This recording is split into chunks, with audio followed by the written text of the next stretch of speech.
شرک جلی اور شرک خفی دونوں ناجائز ہیں، چنانچہ شرک جلی ہو یا شرک خفی دونوں ناجائز ہے۔ شرک جلی کا مطلب یہ ہے کہ ایسی محبت جو اپنے خارج کے ساتھ ہو، جیسے بعض لوگ پتھر کے بت بنا کے ان کو پوجتے ہیں، بعض لوگ پیپل کے درخت کو سجدہ کرتے ہیں، اسی طرح سورج اور چاند کو سجدہ کرنا، یہ سب شرک جلی ہے۔ ایک ہوتا ہے اپنے من میں کسی کی محبت کو بٹھا لینا، یہ شرک خفی کہلاتا ہے۔ ظاہر میں تو انسان کسی کو سجدہ نہیں کر رہا ہوتا، مگر اس کو اللہ پر ترجیح دے رہا ہوتا ہے۔ اللہ نے کہا غیر محرم سے تعلق نہ جوڑ، مگر یہ جوڑ رہا ہوتا ہے، تو اس کا مطلب یہ ہے کہ اس نے اللہ کے حکم پر نفس کے حکم کو ترجیح دی، تو یہ بھی شرک خفی ہے، یعنی چھپا ہوا شرک۔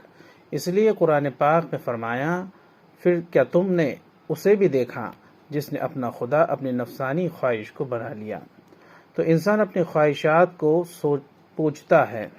زر پرستی، زن پرستی، شہوت پرستی اور نفس پرستی، یہ سب کے سب بت پرستی کی ہی اقسام ہیں۔ خدا پرستی کوئی اور چیز ہے۔ جو خدا پرست ہوتا ہے وہ خلاف شرع کسی سے بھی محبت کا تعلق نہیں جوڑ سکتا، اس کو نفی کہتے ہیں۔ یہ نفی ہمیں کرنی پڑے گی، ہر ایک سے کٹنا پڑے گا۔ کل تک نفس کی پوجا، آج انٹرنیٹ کی پوجا۔ پہلے تو نفس کی پوجا ہوتی تھی اور آج نیٹ کی پوجا ہو جاتی ہے۔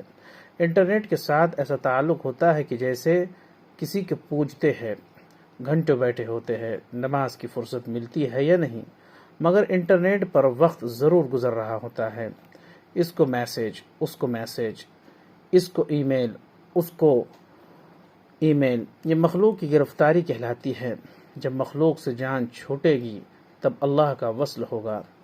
سالک کو پہلے اس مخلوق کی گرفتاری سے نجات پانی پڑتی ہے۔ یہ نہیں ہو سکتا کہ مخلوق میں گرفتاری بھی رہے اور اللہ سے واصل بھی ہو جائے۔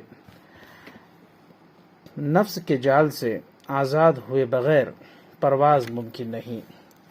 ایک پرندے کے پاؤں میں اگر کچھ ڈال کے آگے سے باندھ دیا جائے تو وہ کیسے اڑ سکے گا؟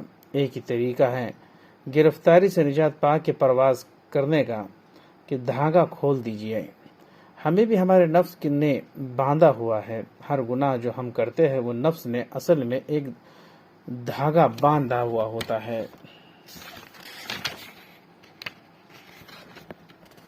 100% گناہ چھوڑ دیجئے۔ فرض کرو شریعت میں 100 دھاگے یعنی 100 گناہ ہے۔ اب اگر بندہ 100 گناہ کرتا ہے تو 100 دھاگوں میں بندھا ہوا ہے۔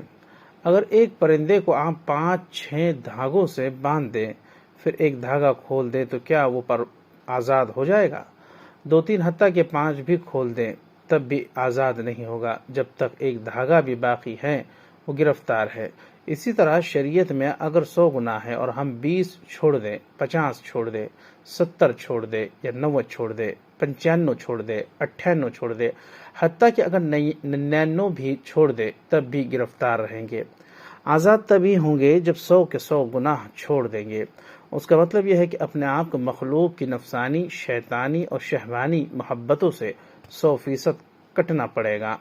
اس پر کوئی سمجھوتا نہیں۔ کوئی ولی دنیا میں ایسا نہیں گزرا جو غیر میں گرفتار ہو اور پھر اللہ سے بھی واصل ہو۔